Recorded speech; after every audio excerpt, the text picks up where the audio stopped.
नमस्कार साथियों, स्वागत है आपका एसआर क्लासेस के ऑनलाइन प्लेटफॉर्म पर। जैसा कि हम लोगों ने पिछले 2 लेक्चर्स में हम लोगों ने इंडेफिनिट इंटीग्रेशन के 2 टॉपिक को कवर किया, जिसमें पहला टॉपिक इंटीग्रेशन क्या होता है और दूसरे टॉपिक में हमने उससे रिलेटेड कुछ फॉर्मूलों की लिस्ट तैयार की। आज का जो हमारा लेक्चर है वो जो फॉर्मूले हम लोगों ने पिछले लास्ट क्लास में हम लोगों ने कवर किए थे, उसी फॉर्मूले से रिलेटेड कुछ क्वेश्चंस को आज हम लोग टच करेंगे और उनको सॉल्व करेंगे।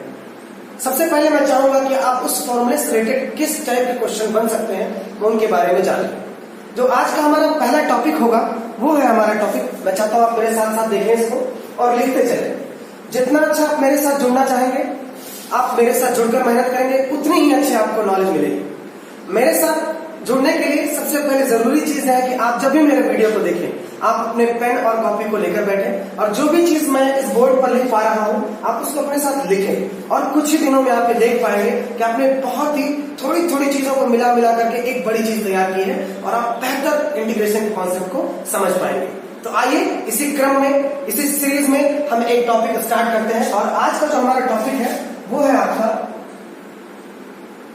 Integral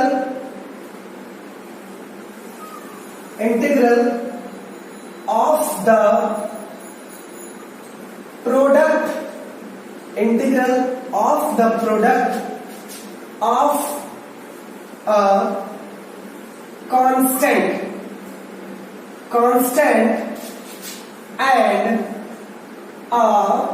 constant and a function अगर हम देखें तो integral of the product of a constant and a function, यानी हम इसको हिंदी में अगर कहना चाहें तो अचर एवं फलन के गुणनफल का समाकलन। अचर एवं फलन के गुणनफल का समाकलन। कांस्टेंट मतलब अचर, फंक्शन मतलब फलन, यानी अचर और फलन के गुणनफल का समाकलन। ठीक है, यानी integral of the product of a constant and a function. यानी इसको पढ़ने के बाद सिर्फ एक चीज दिमाग में हमारी आ रही है कि उन सभी फंक्शन का और प्रोडक्ट, फंक्शन का कांस्टेंट के साथ जो प्रोडक्ट होता है उनका हमें इंटीग्रेशन निकालना है। तो हमारे सामने 2-3 टॉपिक है, 2-3 क्वेश्चन सबसे पहले मैं लेना चाहूंगा। मान लीजिए एक कोई फंक्शन है, हम इसको पॉइंट वाइज समझने की कोशिश करते हैं, 1 पॉइंट 2 पॉइंट करके हम समझेंगे। सबसे पहला मान लीजिए हम पहले पॉइंट को डिस्कस करते हैं। मान लीजिए हमारे पास एक कोई कांस्टेंट है जिसको हम लैम्डा कहते हैं।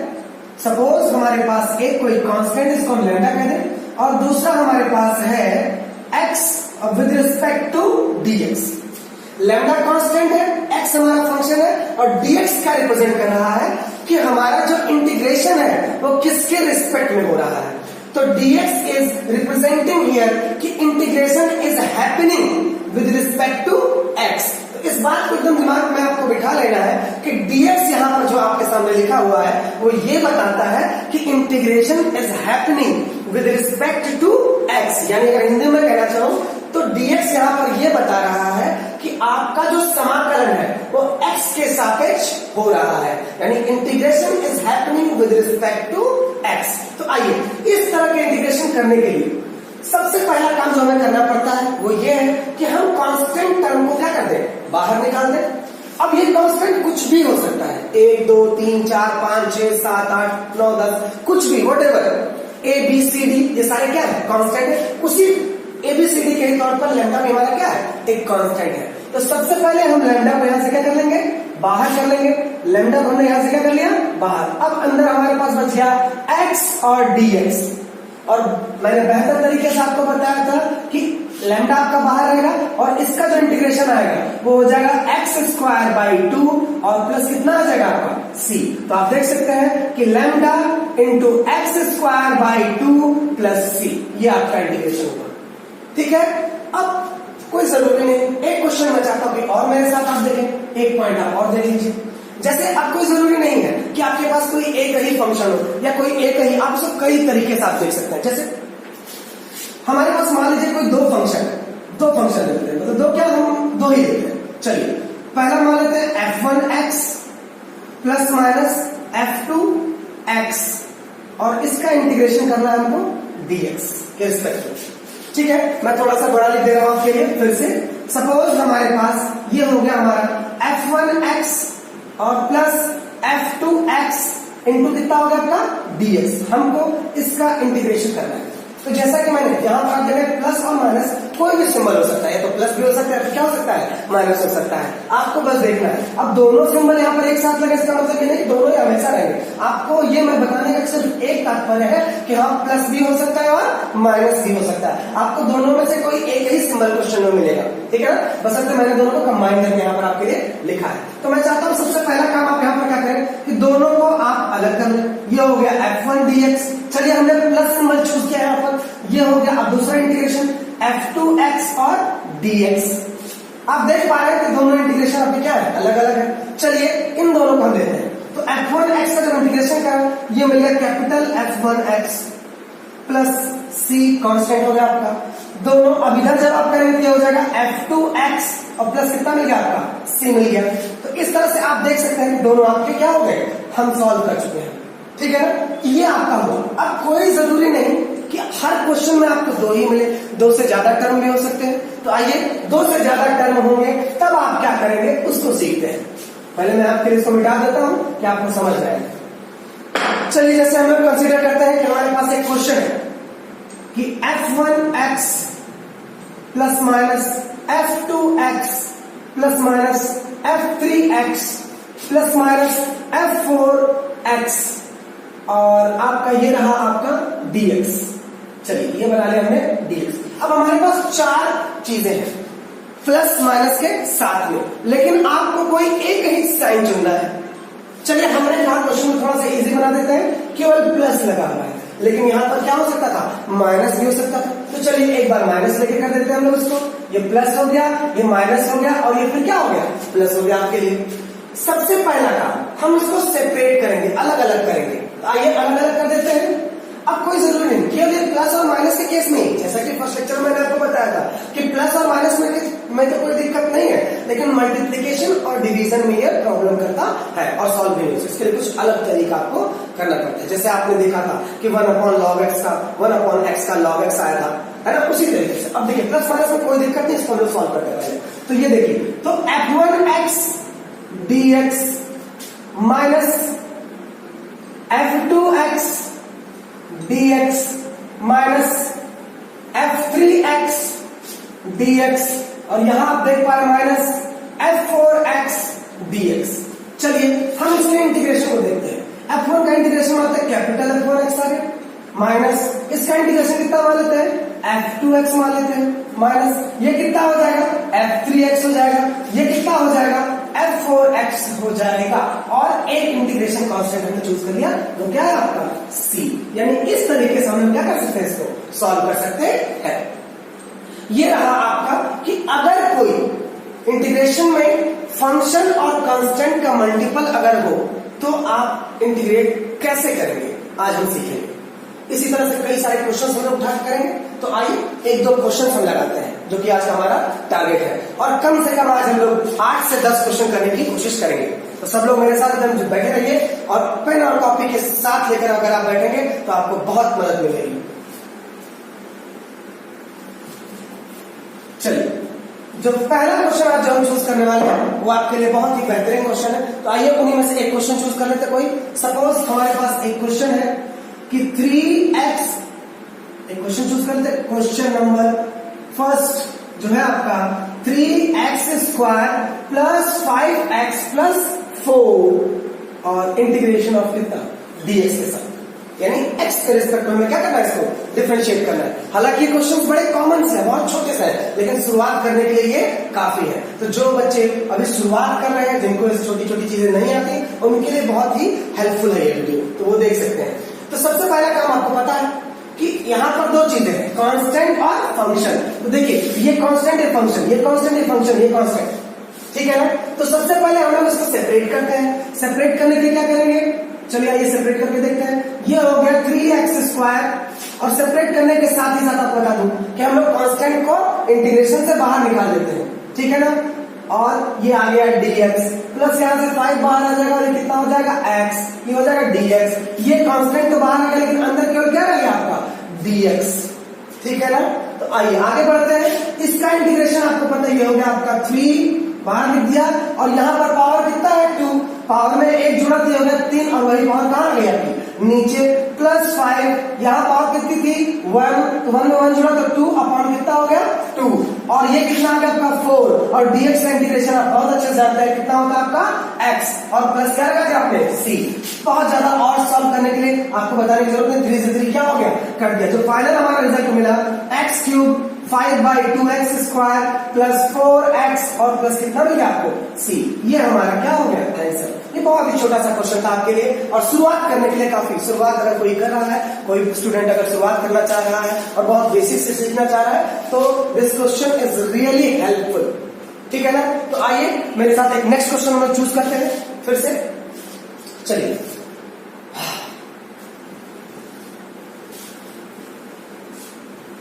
एक क्वेश्चन हमने चूज किया, थोड़ा सा कॉम्प्लिकेटेड लगेगा आपको लेकिन वो है नहीं। तो क्वेश्चन नंबर जो हमारा सेकंड है उसके लिए हम लिखना चाहेंगे आपके लिए कि under root x plus 1/√x का whole square dx। This is my question. अब इसको करने के लिए आपके दिमाग में ये भी अंडर रूट पहले से सॉल्व कर लेते हैं, वो कर लेते हैं, बहुत सारे ख्याल आपके पास आएंगे, लेकिन नहीं, हमें क्वेश्चन को ऐसे देखना है कि कुछ ऐसा किया जाए जिससे वो सिंपलेस्ट फॉर्म में आ जाए, अपने सरलतम रूप में आ जाए। तो ऐसा कुछ हमें सोचना पड़ेगा जिससे क्वेश्चन क्या आ जाए एकदम सिंपल फॉर्म में आ जाए। तो आइए कुछ हम लोग भी सोचते हैं। अब जरा सोच के देखिए, अगर हम इसको होल स्क्वायर कर दें, जैसा कि आपको पता होगा a प्लस बी का होल स्क्वायर, जिनको नहीं आता उनके लिए मैं ये किनारे लिख दे रहा हूं, क्या होता है a square plus b square प्लस 2ab। ये आपका तो a की जगह पर अंडर√x है और b की जगह पर 1/√x है। तो सबसे पहले हम इसका होल स्क्वायर करते हैं। तो आइए होल स्क्वायर के क्रम में अंडर√x का होल स्क्वायर यानी x मिला हमको, क्योंकि स्क्वायर करने पर अंडर रूट क्या हो जाता है हट जाता है, और यहां पर आपको क्या मिल गया 1/x मिल गया। अब प्लस 2ab 2 लिख दिया और a की जगह पर कितना आ गया अंडर√x और b की जगह पर कितना आ गया 1/√x, ब्रैकेट हो गया आपका बंद। आइए थोड़ा सा और सिंप्लीफाई कर लेते हैं। ये अंडर रूट से अंडर रूट क्या हो गया कैंसिल, हमारे पास क्या मिला x प्लस 1/x प्लस 2 और ब्रैकेट में क्या आपका क्या मिला dx। आइए इसको अलग अलग कर लेते हैं, x dx plus 1/x dx plus 2 बाहर निकाल दिया और कितना हो गया आपका dx। बहुत सिंपल है आपके लिए, x का x²/2 1/x का कल हम लोगों ने किया था log x और प्लस 2 बाहर आपका, और ये x प्लस कितना हो गया c। देखिए एक छोटा सा क्वेश्चन आपके लिए कितना बेहतरीन एक कॉन्सेप्ट लेकर आया है, आप इसको समझ सकते हैं। देखिए पहले अंडर रूट में था लेकिन आप देखिए क्या हो गया, ठीक है ना। तो क्वेश्चन को पहले मिनिमम फॉर्म में रखने की कोशिश करें कि वो ऐसा कौन सी चीज यहाँ अप्लाई की जाए, वो आपको अपने आप से सोचना पड़ेगा, आपकी प्रैक्टिस पर डिपेंड करेगा कि आप किस तरह से क्वेश्चन को सोचते हैं, ठीक है ना। जितने ज्यादा क्वेश्चन आप लगाएंगे आपके समझने का तरीका उतना ही अच्छा होता जाएगा। तो बच्चों आज से एकदम दिमाग में बिठा लीजिए कि मैक्सिमम क्वेश्चन हम प्रैक्टिस करेंगे इसके ऊपर और बहुत ज्यादा से ज्यादा क्वेश्चन लगाने की कोशिश करेंगे। तो आइए एक अलग से क्वेश्चन पे चलते हैं हम लोग लेकर के, ठीक है। उम्मीद करता हूँ आप लोग इन सारे क्वेश्चंस को नोट कर रहे होंगे अपने किसी रफ कॉपी में या कोई अपनी नोट्स बनाते चलेंगे तो आपके लिए बहुत हेल्पफुल होगा ये, ठीक है ना। वरना क्या होता है कि अभी वीडियो देखा आपने फिर यहीं छूट गया और हमने जो पढ़ा कभी भी याद रखा मन उठाकर देखते हैं कि हमने क्या पढ़ा तो आपके पास कुछ लिखा तो है ही नहीं, तो आप क्या देख पाएंगे। तो मेरा बस यही कहना है आपसे कि अगर आप इसको देख रहे हैं तो जरूर इसके साथ साथ एक कॉपी भी अपनी तैयार करते चलिए, आपके लिए बहुत फायदेमंद होगी। Thank you. नेक्स्ट क्वेश्चन जो है हमारा वो थोड़ा सा हम लोग कुछ टर्म्स को मल्टीप्लाई करने से रिलेटेड लेके चलते हैं कि जिस हिसाब से क्वेश्चन, चलिए आइए एक क्वेश्चन हम चूज करते हैं। क्वेश्चन नंबर हमारा जो है थर्ड जो है आपका ये हो जाता है x प्लस 3 और x माइनस 4। ये है आपका क्वेश्चन, देखकर आपको आसान लग रहा है। सबसे पहले हम क्या करेंगे, इसमें इन दोनों को आपस में क्या कर देंगे मल्टीप्लाई कर सकते हैं। तो मुझे उम्मीद है बहुत सारा मल्टीप्लाई भी आता होगा, आइए मल्टीप्लाई कर देते हैं। मल्टीप्लाई x का x के साथ x², x का 4 के साथ माइनस 4x, 3 का x के साथ प्लस 3x और 3 का माइनस 4 के साथ यानी 12 इंटू कितना हो गया आपका dx। आइए थोड़ा सिंपल कर लेते हैं इसको नीचे लिख करके, ये हो जाएगा x², 4 में से 3 गया तो माइनस कितना बचेगा x और माइनस कितना बचा सर 12। फिर से लिख देता हूँ x² माइनस x और प्लस माइनस कितना आ गया आपके लिए 12 इंटू कितना आ गया dx। अब आगे क्या करना है आपको पता होना चाहिए, तो आइए सबसे पहले हम इसे सेपरेट कर लेते हैं। ये हो गया एक्स स्क्वायर माइनस हो गया एक्स माइनस 12 आपका बार और कितना हो गया सर आपका dx। तो देखिए एक्स स्क्वायर का आपको पता है पावर में 1 प्लस हो जाएगा तो 3 और वही पावर कहां जाएगी नीचे, माइनस इसकी पावर 1 थी तो एक्स स्क्वायर बाई 2 और 12 के साथ कोई कांस्टेंट नहीं, 12 के साथ सिर्फ dx बचा है तो dx का इंटीग्रेशन कितना हो गया x। c बिल्कुल ना भूले, अगर मैं भूल जाऊं तो मुझे करेक्ट ना करके आप खुद को करेक्ट कर ले, क्योंकि आपको सीखना है इसको ज्यादा, ठीक है ना। और आपकी कॉपी चेक होने के लिए जाएगी, ठीक है। तो मैं आपको बता रहा हूं, बार बार रिपीट कर रहा हूं आपको वर्ड्स पे कि C is compulsory to write here, ठीक है ना। मैंडेटरी सिचुएशन है कि आप इसको यहाँ पर लिखें। जैसा कि सी के बारे में हम लोग कल बहुत ज्यादा पढ़ चुके थे, हालांकि हमें पीएचडी नहीं करनी इसमें। सी बस इतना समझ लीजिए ये हमारा क्या है, एक इंटीग्रेशन कांस्टेंट है, इसकी वैल्यू फिक्स रहती है, ठीक है ना।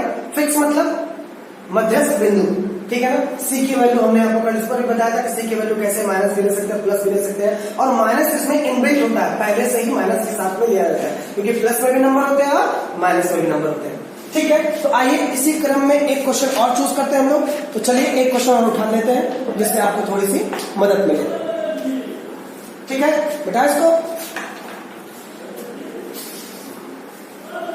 आप थोड़ा सा क्वेश्चन को थोड़ा थोड़ा एक लेवल इसका बढ़ाते हैं, एकदम आराम आराम से इसके लेवल को हम लोग बढ़ाते चलेंगे और सीखते चलेंगे, ठीक है। आइए अब जो हमारा क्वेश्चन है वो है question number 4। 1 minus x square का whole cube, sorry 1 minus x square का whole cube upon x square into dx। आपको बिल्कुल दिमाग में एक ख्याल रखना है कि हाँ कैसे करेंगे इसको। अब ऊपर देखिए, ये क्वेश्चन आप तब कर पाएंगे जब आपको a cube minus b cube का फॉर्मूला पता हो, या a माइनस b का होल क्यूब का फॉर्मूला आपको पता हो। तो उम्मीद करता हूं आप सबको पता होगा। तो चलिए मैं ये मान कर चल रहा हूं कि आपको फॉर्मूला क्या है याद है, और मैं इसको डायरेक्टली करने की कोशिश करता हूं। चलिए फॉर्मूले के साथ साथ हम लोग आगे पहले से फॉर्मूले से खोल देते हैं। तो होल क्यूब है तो a cube minus b cube, a cube minus b cube, तो a क्यूब इंटीग्रेशन अपनी जगह लगे रहने देंगे, a cube minus b cube यानी इसकी पावर कितना हो जाएगा 3 2 जा 6, ठीक है ना। a cube minus b cube minus 3a और b, ये कितना हो जाएगा एक्स स्क्वायर और ब्रैकेट में a माइनस b, ठीक है ना, अपॉन एक्स स्क्वायर dx, ठीक। अब आइए ब्रैकेट जैसे ही खोलेंगे तो हमारा क्या मिल जाएगा आपको, ये मिल जाएगा 1 माइनस एक्स की पावर 6 माइनस 3x स्क्वायर और प्लस 3x की पावर 4 अपॉन एक्स स्क्वायर।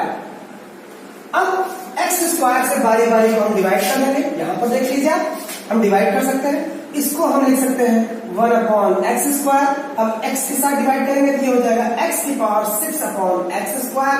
यहां देख लीजिए माइनस सबके साथ dx आप याद रखिएगा, dx को बिल्कुल न छोड़ेगा, dx play a very important role, ठीक है ना।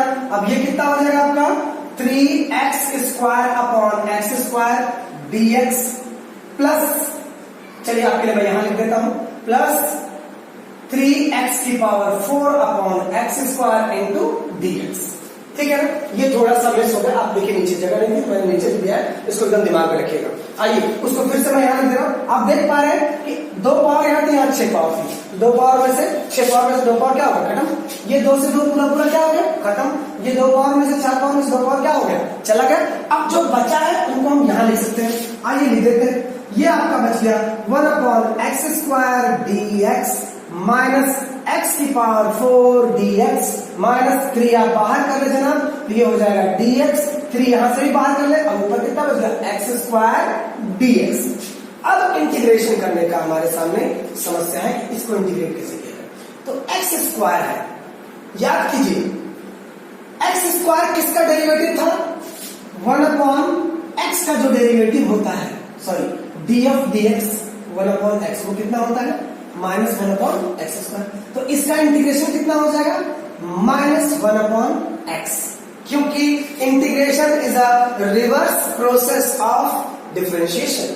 आइए यहां चले, अब इसकी पावर एक्स की पावर 4 है तो कितना हो जाएगा 5, और ये 5 कहां जाएगा नीचे, माइनस 3, अब dx का कितना हो जाएगा x इसकी पावर यहाँ पर 3 थी, ठीक है ना, पावर कितने, सॉरी पावर 2 है, इसकी 3 बाहर है आपका, वो हम निकाल के इसकी पावर कितना हो जाए 3/3। और ज्यादा सॉल्व करने के लिए आपको कर सकते हैं आप, लेकिन आपको बताने की जरूरत नहीं कि और आगे क्या सॉल्व करेंगे।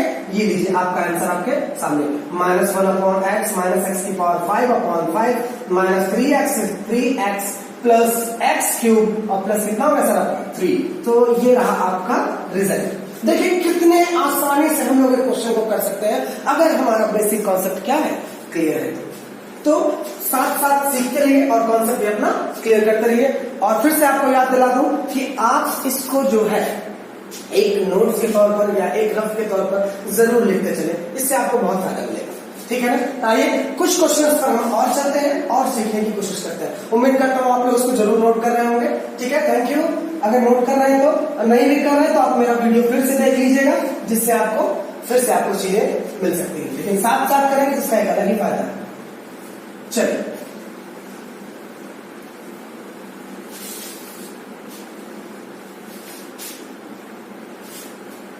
आइए अब थोड़ा सा हम लोग क्वेश्चंस को, आज केवल वो क्वेश्चंस हम लगाएंगे जहां पर फंक्शन और कांस्टेंट का मल्टीपल, यानी कांस्टेंट और फंक्शन का मल्टीप्लाई किया गया हो, उन्हीं क्वेश्चंस को हम लोग क्या निकालेंगे, उनका इंटीग्रेशन निकालेंगे। आप देख पा रहे होंगे कि दो चीजें यहाँ पर मैक्सिमम आपको मिल रही है, या तो कोई कांस्टेंट किसी फंक्शन के साथ मल्टीप्लाई है ना। तो आज केवल उन्हीं टॉपिक्स को कवर करेंगे जिसमें कि आप फंक्शन और किसी कांस्टेंट का मल्टीपल, ठीक है ना। तो आइए इसी में एक क्वेश्चन और चूज करते हैं। हमारे सामने एक क्वेश्चन लिखा गया है, चलिए क्वेश्चन नंबर आपका शायद 4 है। ये क्वेश्चन बड़ा ही बेहतरीन है, इसमें हम लोग थोड़ा सा ट्रिक का यूज करेंगे और सीखेंगे कैसे क्वेश्चन को। क्वेश्चन हमारे पास है x -1/x + 1 dx। देख पा रहे हैं आप इसको, देखिए कितना प्यारा क्वेश्चन है और कितने आसान तरीके से आप इसको क्या कर सकते हैं, सॉल्व कर सकते हैं। तो आइए इसी क्वेश्चन को थोड़ा सा सॉल्व करते हैं, ठीक है। चलिए अगर आप देख पा रहे हैं तो आपके पास न्यूमरेटर भी है और डिनोमिनेटर भी है, और ऊपर का x -1 है, नीचे का x + 1 है, यानी कुछ कट भी नहीं रहा आपका। तो यहां पर आपको अपने दिमाग से एक चीज यूज करना है, जिसको हम लोग कह सकते हैं एक ट्रिक यूज करना है कि ऐसा अपर में क्या जोड़ा जाए, न्यूमरेटर में ऐसा क्या जोड़ा जाए कि डिनोमिनेटर क्या हो जाए, इक्वल हो जाए, या कुछ टर्म रिड्यूस हो जाए। तो ये फेनोमेना हमें हर जगह यूज करना है। ये जो ट्रिक है आपको देखिएगा आने वाले कई सारे क्वेश्चन पे आपको यूज करने को मिलेगा।